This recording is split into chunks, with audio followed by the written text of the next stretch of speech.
میں مبلغ بنوں سنتوں کا، خوب چرچا کروں سنتوں کا، ہو کرم بہر خاک مدینہ۔ الحمد للہ رب العالمین والصلاة والسلام علی سید المرسلین، اما بعد فاعوذ باللہ من الشیطان الرجیم، بسم اللہ الرحمن الرحیم۔ الصلاة والسلام علیک یا رسول اللہ وعلی آلک واصحابک یا حبیب اللہ۔ الصلاة والسلام علیک یا نبی اللہ وعلی آلک واصحابک یا نور اللہ۔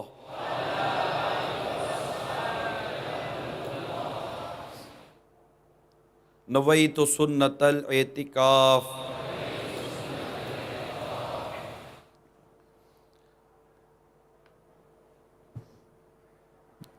حضرت سیدنا ابو ہریرہ رضی اللہ تعالی عنہ سے روایت ہے، سرکار مدینہ صلی اللہ تعالی علیہ وآلہ وسلم کا فرمان عظمت نشان ہے، اللہ عز و جل کے کچھ سیاح یعنی سیر کرنے والے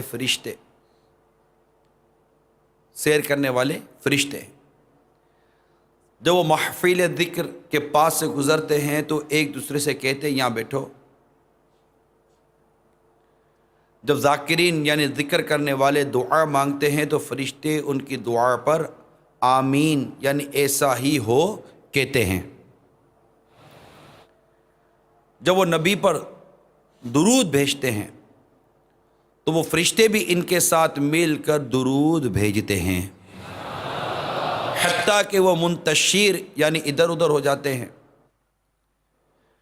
پھر فرشتے ایک دوسرے کو کہتے ہیں ان خوش نصیبوں کے لیے خوشخبری ہے کہ وہ مغفرت کے ساتھ واپس جا رہے ہیں، اللہ کی رحمت سے یہ مایوس نہیں ہے، اللہ کی رحمت سے یہ مایوس نہیں ہے، ہو جائے گا سگے عطار کی بھی بخشش کا بہانہ، ہو جائے گا ہم سب کی بھی بخشش کا بہانہ۔ صلو علی الحبیب۔ جہاں جہاں اسلامی بھائی جمع ہیں، یہاں جمع ہیں، رب کریم ہم سب کی حاضری اپنی بارگاہ میں قبول و منظور فرمائے۔ جنت و جہنم کے بارے میں سوچنا چاہیے۔ امام ابو نعیم احمد بن عبداللہ اصفہانی قدس سرہ النورانی حلیۃ الاولیاء میں نقل کرتے ہیں، حضرت سیدنا ابراہیم تیمی رحمۃ اللہ تعالیٰ علیہ فرماتے ہیں ایک مرتبہ میں نے یہ تصور باندھا کہ میں جہنم میں ہوں اور آگ کی زنجیروں میں جکڑا ہوا تو ہر یعنی زہریلا کانٹے دار درخت کھا رہا ہوں اور دو زخیوں کا پیپ پی رہا ہوں۔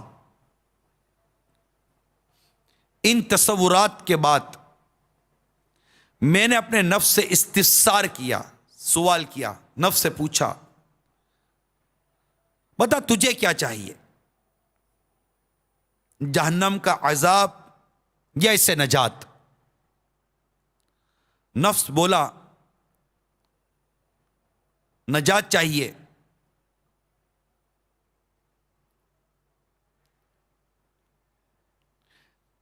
اسی لیے میں چاہتا ہوں کہ دنیا میں واپس چلا جاؤں اور ایسے عمل کروں جس کی وجہ سے مجھے دوزخ سے نجات مل جائے۔ اس کے بعد میں نے یہ خیال جمایا کہ میں جنت میں ہوں، وہاں کے پھل کھا رہا ہوں، اس کی نہروں سے مشروب پی رہا ہوں اور حوروں سے ملاقات کر رہا ہوں۔ ان تصورات کے بعد میں نے اپنے نفس سے پوچھا تجھے کس چیز کی خواہش ہے، جنت کی یا دوزخ کی؟ نفس نے کہا جنت کی، اسی لیے میں چاہتا ہوں کہ دنیا میں جا کر نیک عمل کر کے آؤں تاکہ جنت کی خوب نعمتیں پاؤں۔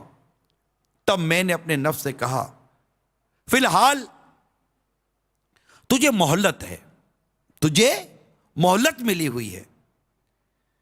اے نفس، اب تجھے خود ہی راہ متعین کرنی ہے کہ سدھر کر جنت میں جانا چاہتا ہے یا بگڑ کر دوزخ میں۔ اب تو اسی حساب سے عمل کر۔ میرے میٹھے میٹھے اور پیارے پیارے اسلامی بھائیوں اور مدنی چینل کے ناظرین، آپ نے غور کیا کہ ہمارے بزرگان دین یہ کس طرح جنت اور جہنم کے تذکرے کرتے تھے، جنت اور جہنم کے بارے میں سوچا کرتے تھے۔ آج کہ جب ہم شب برات کے اس سنت و برے اجتماع میں آ گئے ہیں اللہ کی رحمت سے، اور یہ بڑی نازک اور بڑی ہی حساس رات ہے، فیصلے کی رات ہے، فیصلے ہوتے ہیں کہ اب کس نے کیا کرنا ہے۔ ہمیں بدقسمتی سے اب یہ جنت کی طرف جاؤں جہنم کی طرف جانا پڑے گا، یہ سوچ جو ہمارے بزرگوں کی تھی، آج ایسی سوچ والے لوگ کتنے دنیا میں۔ ہمارا صبح سے شام تک جو سوچنے کا انداز ہے وہ صرف دنیا ہے، مال، دولت، کاروبار اور اس طرح کے دیگر معاملات۔ جنت میں جاؤں گا میں یا جہنم میں جاؤں گا؟ میرا ہوگا کیا؟ نظام میں کیا ہوگا؟ میرا قبر میں کیا ہوگا؟ قیامت کے دن میرا کیا حال ہوگا؟ میرے بارے میں کیا فیصلہ کیا جائے گا؟ مجھے جنت میں جانے کا حکم دیا جائے گا؟ مجھے جہنم کی آگ میں جھونک دیا جائے گا؟ میری قبر جنت کا باغ ہوگی یا قبر جہنم کا گڑھا ہوگی؟ میرا کفن جنتی کفن میں تبدیل کر دیا جائے گا یا جہنم کی آگ میرے قبر میں بھڑکا دی جائے گی؟ کیا جنت کی کھڑکی کھلی ہی رہے گی یا دکھا کر بند کر کے معاذ اللہ ہمیشہ کے لیے، یا قبر میں جہنم کی کھڑکی کھول دی جائے گی؟ ہم نے کبھی تصورات میں ڈوبنے کی کوشش کی؟ کبھی غور کیا؟ جس کو حقیقی معنی میں فکر مدینہ ہی کا نام دیتے، فکر مدینہ، یہ کبھی سوچا؟ حضرت سیدنا سفیان رحمت اللہ تعالی علیہ فرماتے ہیں ایک روز حضرت سیدنا عمر بن عبدالعزیز رضی اللہ تعالی عنہ کی مجلس میں گفتگو کا سلسلہ جاری تھا، مگر آپ بالکل خاموش بیٹھے تھے۔ پوچھا گیا حضور کیا بات ہے، آپ خاموش کیوں ہیں؟ فرمایا میں اہل جنت کے بارے میں سوچ رہا ہوں کہ وہ کس طرح خوشی خوشی ایک دوسرے سے ملاقات کیا کریں گے، مگر دوزخی لوگ ایک دوسرے کو بے قراری سے مدد کے لیے پکاریں گے۔ اتنا کہنے کے بعد آپ رونے لگے۔ ایک روز حضرت سیدنا عمر بن عبدالعزیز رضی اللہ تعالی عنہ نے سورہ یونس کی 61ویں آیت تلاوت کی، ترجمہ کنز الایمان، اور تم کسی کام میں ہو اور اس کی طرف سے کچھ قرآن پڑھو اور تم لوگ کوئی کام کرو، ہم تم پر گواہ ہوتے ہیں، جب تم اس کو شروع کرتے ہو تو رو دیے۔ آپ رحمت اللہ تعالیٰ علیہ کے رونے کی آواز اہل خانہ تک پہنچی۔ آپ کی زوجہ محترمہ حضرت فاطمہ رضی اللہ تعالی عنہا، فاطمہ بنت عبد الملک رحمت اللہ تعالی علیہ لپک کر آئیں۔ جب آپ کو روتے ہوئے دیکھا تو وہ بھی پاس بیٹھ کر رونے لگی۔ بقیہ گھر والے بھی آپ کے آس پاس جمع ہو گئے۔ کچھ دیر بعد آپ کے شہزادے حضرت سیدنا عبد الملک رحمت اللہ تعالی علیہ بھی آ گئے اور سب کو روتا دیکھ کر پوچھا ابو جان خیریت تو ہے, آپ کیوں رو رہے ہو؟ فرمایا بیٹا خیریت ہی ہے, تمہارے باپ کی خواہش ہے کہ کاش وہ دنیا والوں کو اور وہ اسے نہ جانتے. تھوڑے توقف کے بعد فرمایا مجھے یہ خوف لگا ہوا ہے کہ کہیں میں دوزخیوں میں سے تو نہ ہوں. حضرت سیدنا محمد بن قیس رحمت اللہ تعالی علیہ کا بیان ہے, ایک مرتبہ دوپہر کے وقت حضرت سیدنا عمر بن عبدالعزیز رضی اللہ تعالی عنہ نے مجھ سے فرمایا جنت و دوزخ کے بارے میں تذکرہ تو کرو. جب میں نے جنت و دوزخ کے احوال بیان کی تو اتنا روئے کہ میں نے کسی کو اتنا روتے ہوئے نہیں دیکھا. حضرت سیدنا ابو سلام اسود رحمت اللہ تعالی علیہ فرماتے ہیں میں نے حضرت سیدنا عمر بن عبدالعزیز رضی اللہ تعالی عنہ سے کہا, میں نے حضرت سیدنا ثوبان رضی اللہ تعالی عنہ کو فرماتے ہوئے سنا ہے کہ رسول اکرم صلی اللہ تعالی علیہ وسلم نے فرمایا میرا حوض عدن سے عمان کی مسافت جتنا وسیع ہے, اس کا پانی دودھ سے زیادہ سفید اور شہد سے زیادہ میٹھا ہے, اور اس کے جام ستاروں کی تعداد کے برابر ہے. جو شخص اس میں سے ایک گھونٹ پی لے گا اس کے بعد کبھی پیاسا نہ ہوگا. اور اس حوض پر سب سے پہلے آنے والے وہ مہاجرین فقراء ہوں گے جن کے سر گرد آلود اور کپڑے بوسیدہ ہوں گے, جو خوبصورت اور ناز و نعیم والی عورتوں سے نکاح نہیں کر سکتے تھے اور نہ ان کے لیے دروازے کھولے جاتے تھے. یہ فرمان بشارت نشان سن کر حضرت سیدنا عمر بن عبدالعزیز علیہ رحمت اللہ العزیز نے حسرت کے ساتھ فرمایا مگر میں نے تو خوبصورت عورتوں میں سے فاطمہ بنت عبد الملک سے نکاح کر لیا ہے اور میرے لیے دروازے کھول دیے گئے ہیں, لیکن اب میں اپنا سر نہیں دھوں گا جب تک پراگندہ نہ ہو جائے اور اپنے پہنے ہوئے کپڑے نہیں دھوں گا جب تک کہ بوسیدہ نہ ہو جائیں.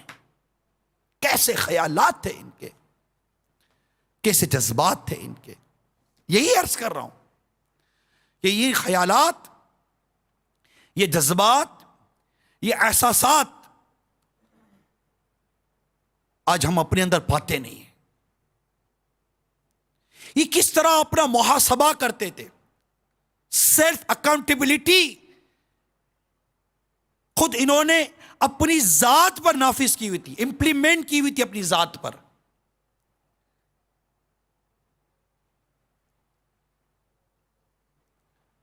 اپنی نفس کو ڈانٹا کرتے تھے, سرزنش کرتے تھے, اس سے گفتگو کرتے تھے اے نفس تو کیا کر رہا ہے.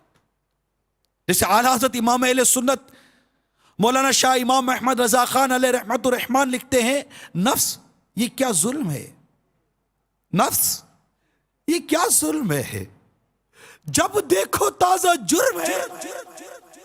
نفس یہ کیا ظلم ہے, جب دیکھو تازہ جرم ہے.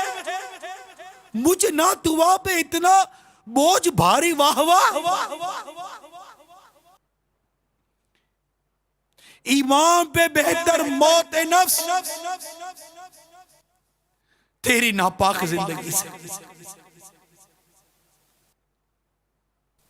نفس بدکار نے دل پر ایک قیامت توڑی.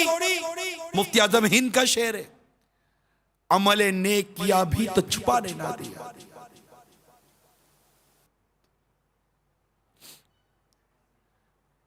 میرے میٹھے اور پیارے اسلامی بھائی, ہمارے بزرگ اپنی نفس پر قابو پانے کی کوشش کرتے نیکیاں کریں اور خود کو جہنم کی آگ سے بچائیں. جہنم کے شعلوں کا تصور باندھتے تھے, مگر ہمیں جہنم کے تصورات آتے کتنے ہیں. وہ بندہ بھی کتنا عجیب ہے جو یہ جانتا ہے کہ دوزخ سخت ترین عذاب کا مقام ہے, پھر بھی گناہوں کا ارتکاب کرتا ہے, پھر بھی اپنے نفس کا محاسبہ نہیں کرتا, پھر بھی خود کو گناہوں سے بچانے کی کوشش نہیں کرتا, پھر بھی اپنی آنکھوں کی حفاظت کی کوشش نہیں کرتا, پھر بھی اپنے کانوں کی حفاظت کی کوشش نہیں کرتا, ارے پھر بھی غیبتوں پہ غیبت کیے جا رہا ہے, چغلیوں پہ چغلیاں کیے جا رہا ہے, فلموں پہ فلمیں دیکھے جا رہا ہے. گانوں پہ گانے گنگنا ہی جا رہا ہے، سوچتا نہیں ارے کبھی جہنم کے بارے میں سنا بھی ہے، کبھی جہنم کا تصور کیا بھی ہے۔ سنو، اگر جہنم کو سوئی کی نوک کے برابر کھول دیا جائے تو اس کی تپش و بدبو سے ساری مخلوق ہلاک ہو جائے۔ اہل جہنم کا جو مشروب پینے کے لیے دیا جائے گا، اہل جہنم کو جو مشروب پینے کے لیے دیا جائے گا وہ اس قدر خطرناک ہے کہ اگر اس کا ایک ڈول دنیا میں بہا دیا جائے تو دنیا کی تمام کھیتیاں برباد ہو جائے، نہ اناج اگے نہ پھل۔ کبھی سوچا؟ جہنم کا تصور کیا؟ جہنم کے سانپ اور بچھو بے حد خوفناک ہیں۔ حدیث شریف میں ہے جہنم میں عجمی اونٹوں کی گردن کی مثل بڑے بڑے سانپ ہوں گے جو دوزخیوں کو ڈستے ہوں گے، وہ ایسے زہریلے ہوں گے کہ اگر ایک مرتبہ کاٹ لیں گے تو 40 سال تک ان کے زہر کی تکلیف نہیں جائے گی، اور لگام لگائے ہوئے کھچروں کے برابر بڑے بڑے بچھو جہنمیوں کو ڈنک مارتے رہیں گے، ایک بار ڈنک مارنے کی تکلیف 40 سال تک باقی رہے گی۔ ترمذی کی روایت میں ہے جہنم میں سعود نامی آگ کا ایک پہاڑ ہے جس کی بلندی 70 برس کی راہ ہے، کافر جہنمیوں کو اس پر چڑھایا جائے گا، 70 برس میں وہ اس بلندی پر پہنچیں گے، پھر اوپر سے انہیں گرایا جائے گا تو 70 برس میں وہ نیچے پہنچیں گے، اسی طرح ان کو عذاب دیا جائے گا۔ جہنم کے ایسے ایسے خوفناک عذاب کا تذکرہ سننے کے باوجود بھی جو گناہوں سے باز نہ آئے اس پر واقعی تعجب ہے، جو خیال نہ کرے، سوچے نہیں۔ بے باکی، ارے بے باکی کیسے بے باکی؟ آخر انسان کو اس دنیا نے کیا دے دیا ہے اور دینا بھی کیا ہے؟ اس کی رنگینیوں میں گم ہے، لوٹ مار میں مصروف ہیں، قتل و غارت گری میں مصروف ہیں۔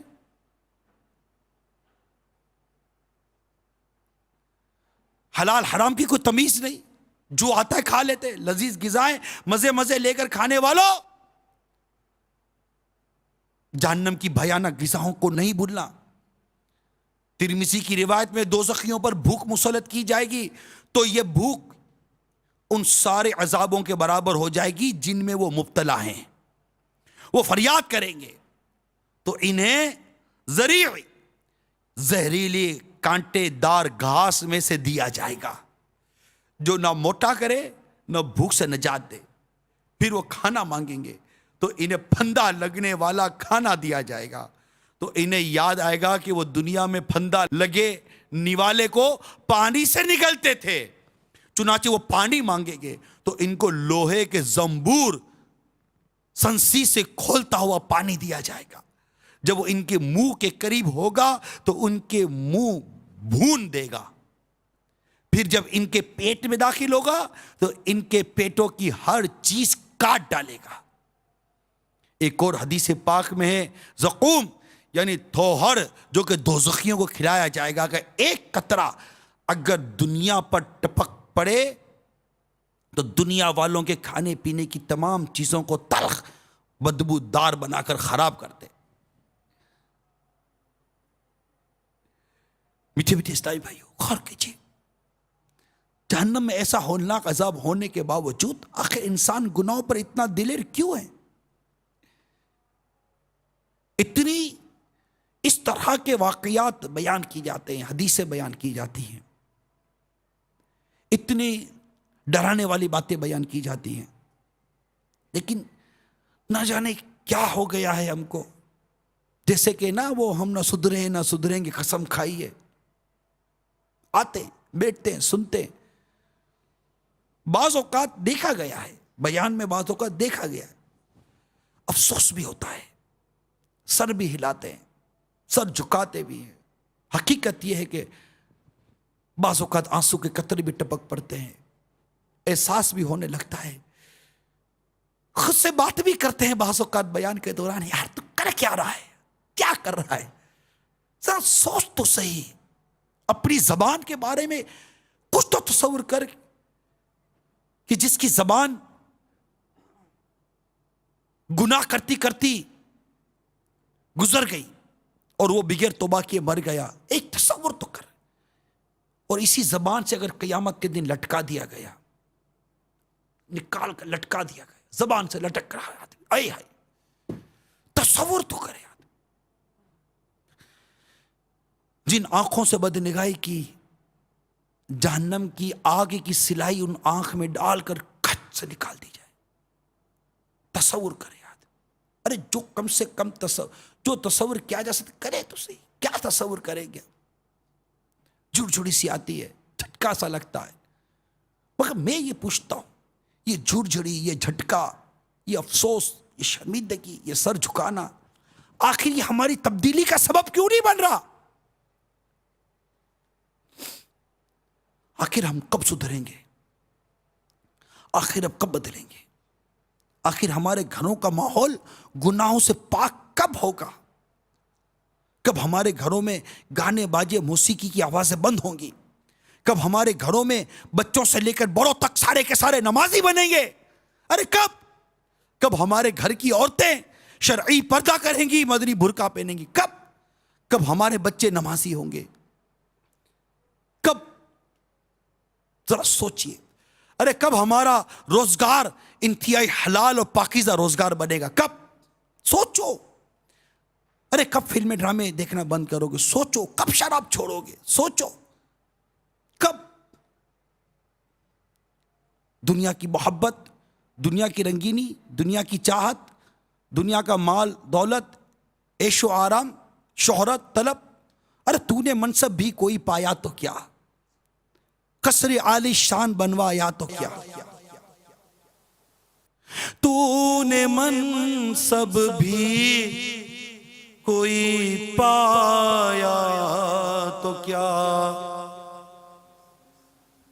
قصر عالی شان بنوایا تو کیا, ایک دن مرنا ہے آخر موت ہے, جو کرنا ہے آخر موت ہے, کر لے جو کرنا ہے آخر موت ہے. خوف خدا عز و جل سے لرز اٹھیے اور اپنے گناہوں سے توبہ کر لیجئے. ہمارے پیارے آقا صلی اللہ تعالی علیہ وسلم نے عذاب کا ایک منظر یہ بھی دیکھا. ایک شخص لیٹا ہوا ہے اور فرشتہ ایک سنسی سے اس کے گل پھڑے کو اس قدر پھاڑتا ہے کہ اس کا شگاف اس کے سر سے پچھلے حصے تک پہنچ جاتا ہے. پھر اسی طرح دوسرے گل پھڑے کو چیرتا. اس دوران پہلا زخم درست ہو جاتا ہے. ادھر سے فارغ ہو کر پھر پہلے والے گل پھڑے کو چیرتا ہے. اس طرح چیر پھاڑ کا سلسلہ جاری رہتا ہے. یہ جھوٹی افواہیں پھیلانے والوں کی سزا تھی. معراج کی رات سرور کائنات صلی اللہ تعالی علیہ وسلم ایسے لوگوں کے پاس سے گزرے جو تانبے کے ناخنوں سے اپنے چہرے اور سینوں کو نوچ رہے تھے. سرکار صلی اللہ تعالی علیہ وسلم کے استفسار پر عرض کیا گیا, یہ لوگ آدمیوں کا گوشت کھانے والے یعنی غیبت کرنے والے اور لوگوں کی آبرو ریزی کرنے والے تھے. میٹھے میٹھے اسلامی بھائیوں, عین قریب ہماری سانس کی مالا ٹوٹ جائے گی. اب وہ مرنے ہی تو والے ہیں, بس مرنے والے ہیں. اب آئی کہ موت اب آئی, کبھی بھی آ جائے گی. رات جس سے بات ہوتی ہے صبح کو پتہ چلتا ہے کہ انتقال ہو گیا. صبح کو جس سے بات ہوتی ہے دوپہر کا پتہ چلتا ہے انتقال ہو گیا. فون آتا ہے, فون آتے ہیں, مدین جی وہ پتہ چلا کیا, وہ فلاں نہیں تھے ہمارے، ہاں ان کا انتقال ہو گیا، یا غوث پاک انتقال ہو گیا، کیسے کیسے انتقال ہو گیا؟ بس بیٹھے ہوئے تھے اور ہٹ فیل ہو گیا، روڈ پار کر رہے تھے، بس نے کچل دیا، بس سے گرا، ٹھوکر لگی، گرا، مر گیا، بیچارہ ہسپتال میں بیمار تھا، انتقال ہو گئے۔ وہ بیٹے کے انتقال کی خبر سنی تو صدمہ ایسا لگا کہ انتقال ہو گیا، بیچارے کو بیماری لگ گئی تھی نا، انتقال ہو گیا۔ ارے کتنی موت کی خبریں سنتے رہتے ہم، ارے کبھی ان موت کی خبروں کو سن کر اپنی موت یاد آئی ہے یا نہیں آئی کبھی، کہ میں بھی مروں گا کسی دن، میرا بھی پیغام ہو سکتا ہے دنیا میں نشر کیا جائے گا کہ یہ بھی مر گیا، یہ بھی گیا، اس کا ٹائم بھی پورا ہو گیا، فلاں دن فلاں نماز کے بعد اس کا بھی نماز جنازہ ہے، کیسے؟ بس مر گیا، مرنا تو ہے نا۔ بھی یہی ناز اٹھانے والے منو مٹی تلے قبر میں داب کر آ جائیں گے، اکیلے اندھیری قبر میں اکیلے ہوں گے، کوئی نہیں آئے گا، کوئی نہیں آئے گا، ماں باپ بھی نہیں ہوگے، بیوی بچے بھی نہیں ہوگے، دوست یار بھی نہیں ہوگے، کوئی بھی نہیں ہوگا۔ قبر میں مجھ کو تنہا لٹا کر چل دیے ہائے سارے برادر، قبر میں مجھ کو تنہا لٹا کر چل دیے ہائے سارے برادر، دل اندھیرے میں گھبرا رہا ہے، دل اندھیرے میں گھبرا رہا ہے، دل اندھیرے میں گھبرا رہا ہے، مولا دل اندھیرے میں گھبرا رہا ہے، یا خدا تجھ سے میری دعا ہے۔ ان لوگوں میں رہ کر قبر کو بھولنے والا، ان لوگوں میں رہ کر قبر کو بھولنے والا، اس قبر کو یاد کرو جس میں تنہا رہنا۔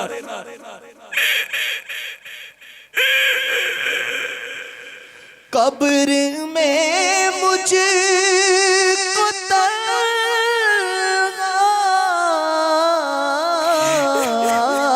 قبر میں مجھ کو تنہا لٹا کر چل دیے ہائے سارے برادر، دل اندھیرے میں گھبرا رہا ہے، یہ دل کون تیرا سے گھبرا رہا ہے، پے مصطفیٰ جگمگا یا الہی، قبر میں مجھ کو تنہا لٹا کر چل دیے ہائے سارے برادر، اندھیرے میں گھبرا رہا ہے، مولا دل اندھیرے میں گھبرا رہا ہے، مولا یہ ہو نہیں سکتا، یہ بتا دو، یہ نہیں ہو سکتا کہ ہماری قبر میں کوئی اور ہوئے گا، ہم ہی ہوں گے اکیلے، یہ نہیں ہو سکتا کہ ہماری قبر میں کوئی لائٹ جلائی جائے گی، یہ نہیں ہو سکتا کہ ہماری قبر میں کوئی روشن دان نکال دی جائے گی، کوئی ہوا کا انتظام اندر میں اسپیشل کیا جائے گا، کوئی اندر میں بستر لگا دیا جائے گا، کوئی اہتمام کیا جائے گا، نہیں ہوگا۔ ہمارے کپڑے الماری میں لٹکتے رہ جائیں گے، وہی اندر پڑے رہ جائیں گے، وہی باہر سے کفن لا کر پہنا دیں گے، وہی گلا ہوگا، وہی جو سب کے ساتھ ہو رہا ہے وہی ہوگا۔ کیا ہوگا؟ ساری یہ رونقوں میں ہم اس گھرے کو بھول گئے۔ اے کیسے نادان ہیں ہم لوگ، کیسے نادان ہیں۔ یہ ایک ایسی حقیقت ہے، ایسی حقیقت ہے، سنو، غسل کا معاملہ سب کے سامنے ہے، لوگ اپنی آنکھوں کے سامنے غسل دے رہے ہیں، ڈھکا چھپا نہیں ہے، اپنے ہاتھوں سے کفن دے رہے ہیں لوگوں کو، ڈھکا چھپا نہیں ہے، اپنے ہاتھ سامنے جنازے کی نماز پڑھ رہے ہیں، ڈھکا چھپا کچھ بھی نہیں ہے، اپنے سامنے کاندھا دے رہے ہیں، کاندھا دیتا دیکھ رہے ہیں، ڈھکا چھپا کچھ بھی نہیں ہے، اپنی آنکھوں کے سامنے قبر میں اترتا دیکھ رہے ہیں، اپنی ہاتھوں سے قبر میں اتار رہے ہیں، اپنے سامنے سیلے لکھ رہے ہیں، اپنے سامنے مٹی ڈال رہے ہیں، اپنے سامنے چھوڑ کر جا رہے، کوئی ڈھکا چھپا نہیں ہے۔ اتنی واضح حقیقت، اتنی واضح حقیقت کو سب کے سامنے رکھ دیا گیا، سب کے سامنے رکھ دیا گیا ہے کہ دیکھو دیکھو یہ سب کچھ ہونے والا ہے،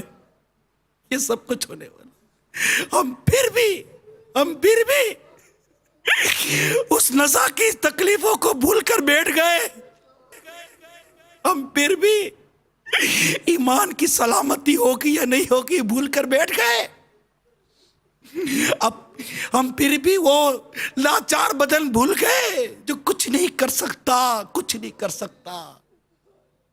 اس کے کپڑے اتارے جائیں گے، کفن پہنا دیا جائے گا، پانی ڈال دیا جائے گا، وہ کچھ نہیں کرے گا، دیکھ رہا ہے، سن رہا ہے، عقل سلامت ہے، سب کچھ ہے، کچھ نہیں ہو رہا۔ یہ آنکھیں دیکھتی ہیں، مردوں کو غسل دیکھتا آنکھیں دیکھتی ہیں، قبر میں دفن ہوتا آنکھیں دیکھ رہی ہیں، جنازے کی نماز آنکھ دیکھ رہی ہے، یہ سب کچھ چھوٹتا آنکھ دیکھتی ہے کہ یہ ایک دن دولت مند تھا یا غریب تھا، جو بھی تھا، آج اس کا گھر یہی ہے، آج اس کا بنگلہ یہی ہے، آج اس کی کار یہی ہے، محبت کرنے والے یہی ہیں، آل اولاد یہی ہے، دولت یہی ہے، سرمایہ یہی ہے، بینک بیلنس یہی ہے، سونا چاندی یہی ہے، سب کچھ تو یہی رہ گیا، اور اس کی قبر میں کچھ نہیں گیا ہے، کچھ بھی نہیں گیا، کچھ بھی نہیں گیا۔ ایک اکیلا اس کو قبر میں ڈال کر اوپر مٹی ڈال کر آ گئے اور اندھیری قبر میں اس کو سپرد کر دیا۔ کیا قبر میں مجھے کو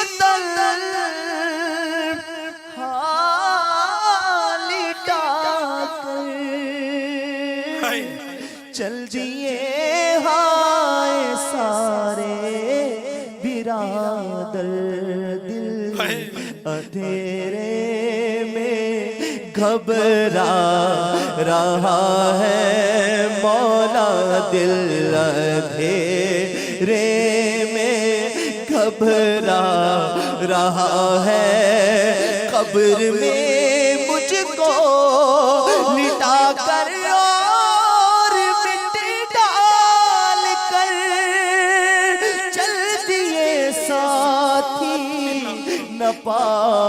سب کوئی رشتے دار گئے، قبر میں مجھ کو تنہا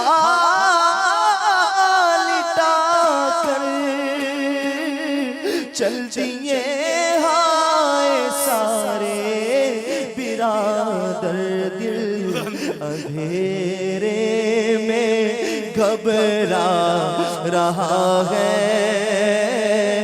یا خدا تجھ سے میری دعا۔ میں آپ سے پوچھتا ہوں، اے میرے چینل کے ناظرین، اے میرے اسلامی بھائیوں، اے باب المدینہ کے 12 مقامات پر جمع ہو کر سننے والے اسلامی بھائیوں، جہاں جہاں سن رہے ہو، ذرا ایک بات کا جواب تو دو، ارے تمہارے گھر سے کبھی جنازہ اٹھا ہے یا نہیں اٹھا؟ ارے ہے کوئی ایسا کہ جس کے گھر سے میت نہ گئی ہو، جس کے گھر سے جنازہ نہ اٹھا ہو؟ ہے کوئی؟ نہیں ہے۔ اب پوتا ہو، کہاں ہے دادا، کہاں ہے دادی، باپ، ماں، بیٹا؟ ارے دادا دادی ہیں تو اتنا شیرخوار بچہ چلا گیا۔ ماں بستر پر بوڑھی موت کا انتظار کر رہی ہے، اور اس کی بیٹی کا بیٹا پیدا ہوا اور اس کے کان میں اطلاع دی گئی کہ بیچارہ پیدا ہوتے ہی 2 دن کے بعد مر گیا۔ ارے اتنی حقیقت موت، اتنی بڑی حقیقت موت، اس کو بھول کر بیٹھ گئے، اور اس کے آگے کا معاملہ وہ بھول کر بیٹھ گئے۔ یہ کتنی بڑی نادانی ہے، کتنی بڑی نادانی ہے، ذرا سوچے۔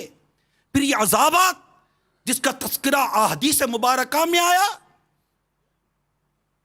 اس کو بھول کر بیٹھ گئے اور اس دنیا کے پیچھے پاگل ہو گئے جو کبھی کسی کے کام نہیں آئی۔ اس دنیا کے لیے حرام کمائے، اس کے لیے ارے کچھ بھی نہیں ہے، یقین مانو کچھ بھی نہیں ہے۔ کتنی بے اعتبار ہے دنیا، موت کا انتظار ہے دنیا۔ مرتے جاتے ہیں ہزاروں آدمی، عاقل و نادان آخر موت ہے، عاقل و نادان آخر موت۔ یہی تجھ کو دن ہے رہوں سب سے بالا، ہو زینت نرالی ہو فیشن نرالا۔ ارے جیا کرتا ہے کیا یوں ہی مرنے والا؟ جیا کرتا ہے کیا یوں ہی مرنے والا؟ تجھے حسن ظاہر نے دھوکے میں ڈالا کہ جگہ جی لگانے کی دنیا نہیں ہے، یہ عبرت کی جا ہے تماشا نہیں۔ محل ویران ہو گئے، فیکٹریاں برباد ہو گئی، بینک بیلنس ختم ہو گئے، جائیدادیں اجڑ گئی، سب کچھ ختم ہو جاتا ہے، سب کچھ ختم ہو جاتا ہے، سب کچھ چھوڑ کے جانا ہے۔ ہم سب چلے جائیں گے، ہم سب مرنے والے ہیں، بس مرنے والے ہیں۔ اس موت کی تیاری کریں، اور موت کی تیاری کرنے والے گناہوں سے بچتے ہیں، گناہوں سے بچتے ہیں، اپنی نگاہوں کو بچاتے ہیں، اپنی نمازوں کی حفاظت کرتے ہیں، وقت پر زکوٰۃ ادا کرتے ہیں، حج فرض ہو جائے تو حج ادا کر لیتے ہیں، نہ محرم عورتوں کو گھورتے نہیں ہیں، نہ محرم عورتوں کے ساتھ میل ملاپ نہیں رکھتے، اجنبیہ عورتوں کے ساتھ باتیں نہیں کرتے اس طرح غیر شرعی طریقہ کار کے مطابق، خوبصورت چھوٹے چھوٹے بچوں کو، خوبصورت لڑکوں کو بری بری نظر سے نہیں دیکھا کرتے، جو موت کی تیاریوں میں مصروف ہوتے ہیں، وہ غیبتیں نہیں کرتے، وہ چگلیاں نہیں کیا کرتے، ارے وہ گانے باجے نہیں بغل ہوتے یار، جو موت کی تیاری کرتے ہیں ان کے دماغ پر موت سوار ہوتی ہے، ہمیں مرنا ہے، میں گناہ کرتے کرتے مروں گا؟ نہیں، وہ اپنے اندر سوال کرتے میں گناہ کرتے کرتے مروں گا؟ نہیں، میں اپنے رب کی رحمت سے نیکیاں کرتے کرتے مروں گا، میں اللہ کو راضی کرتے کرتے مروں گا، میں گناہ کرتے کرتے مرنا نہیں چاہتا، اللہ میں نیک بننا چاہتا ہوں، نیک بننا۔ یا خدا مانگ شعبہ کے صدقے، سچی توبہ کی توفیق دے دے، نیک بن جاؤ جی چاہتا ہے، کب سے جی چاہتا نیک بن جاؤ، نیک بن جاؤ جی چاہتا ہے، اب تو مرنے والے اللہ، اب تو مرنے والے، تجھ سے میری دعا ہے، درد سیاہ مٹایا الہی،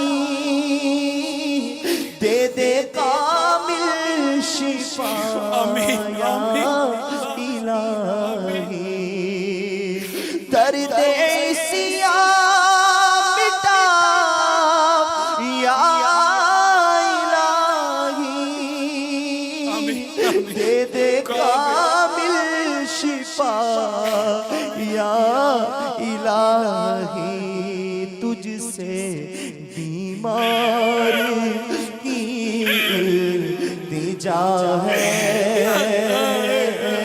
تجھ سے بیمار کی التجا ہے، یا خدا تجھ سے میری دعا ہے۔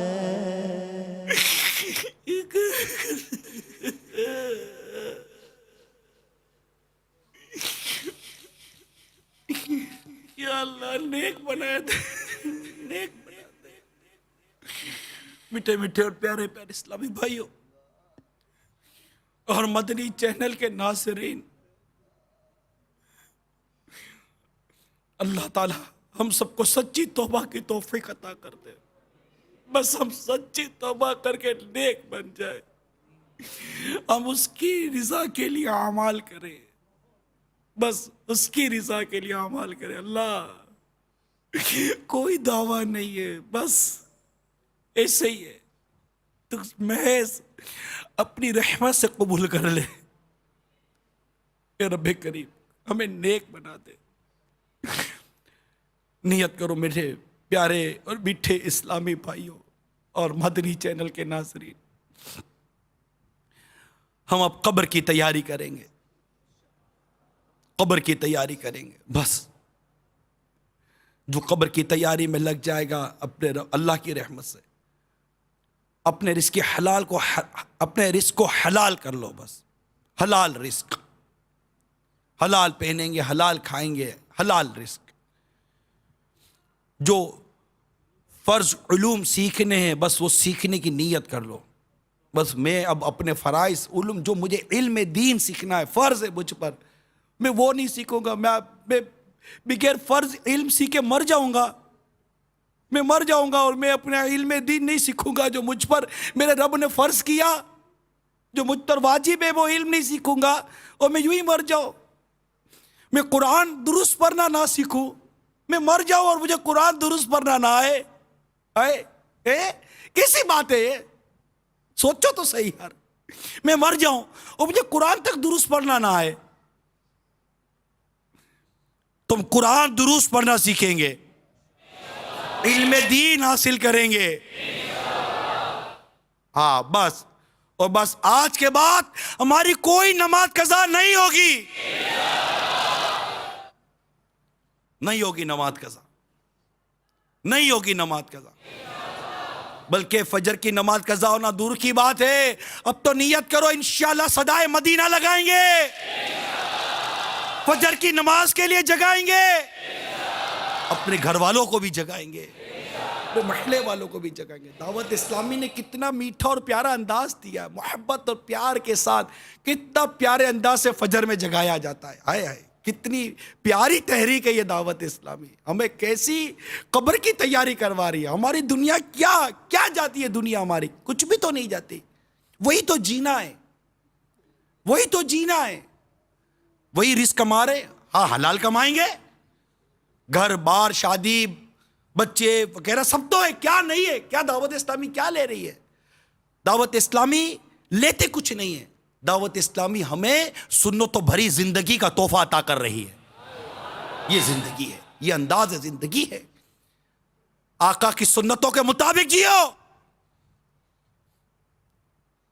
آپ کی خوشی ہو یا غم ہو، کاروبار ہو یا کوئی بھی ذریعہ روزگار ہو، ہر ایک شریعت کے مطابق ہو، قرآن و حدیث کے مطابق ہو، یہ دعوت اسلامی دے رہی ہے ہم کو۔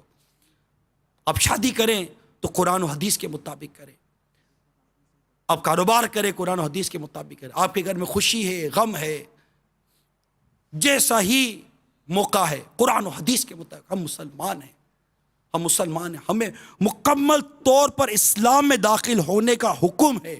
یا ایھا الذین آمنوا ادخلوا فی السلم کافہ، اے ایمان والو اسلام میں مکمل داخل ہو جاؤ، پورے کے پورے داخل ہو جاؤ، ہمارے سارے معاملات دینی ہوں قرآن و حدیث کے مطابق۔ یہ دعوت اسلامی ہمیں دے رہی ہے، علم دین سکھا رہی ہے، ہمیں صرف یہ نہیں کہتی کہ علم دین سیکھو، ہمیں کہتی ہے مدنی قافلوں میں سفر کرو تمہیں علم دین سیکھنے کو ملے گا، ہفتہ وار اجتماع میں شرکت کرو آپ کو علم دین سیکھنے کو ملے گا، مکتبۃ المدینہ کی مطبوعہ پبلشڈ کتابیں لو، بکس لو، تمہیں علم دین سیکھنے کو ملے گا۔ ارے مدنی چینل کے سامنے بیٹھ جاؤ آپ کو علم دین سیکھنے کو ملے گا، مدنی مذاکرے سنو آپ کو علم دین سیکھنے کو ملے گا، وی سی ڈیز اور کیسیٹیں لو، گاڑیوں میں گھروں میں اس کو بجاؤ آپ کو علم دین سیکھنے کو ملے گا۔